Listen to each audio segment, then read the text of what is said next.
Ever pondered what front-end and back-end are in the world of web development?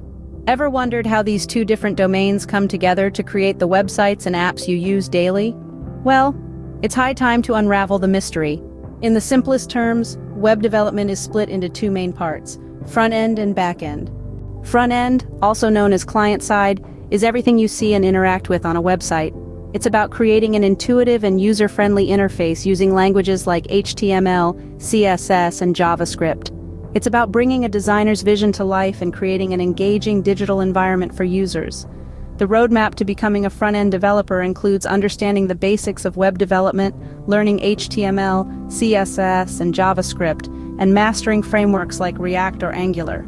As a front-end developer, you'll need to have a knack for design and user experience.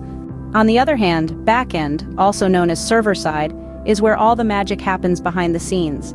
It's about making everything work. It involves databases, servers, and applications.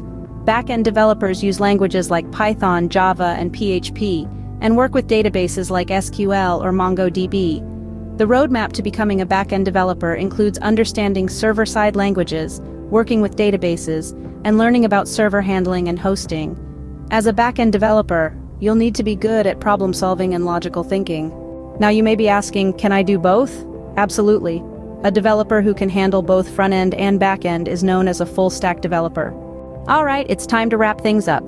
We've journeyed through the intriguing world of web development, exploring the two main domains, front-end and back-end. We've learned that front-end is all about the user interface and interaction, employing languages like HTML, CSS, and JavaScript, and using frameworks like React or Angular. On the other hand, backend is all about making things work behind the scenes, using languages like Python, Java, and PHP, and working with databases and servers.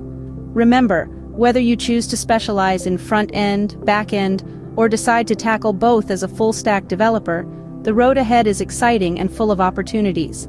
So, equip yourself with the right tools, keep learning, and most importantly, keep coding.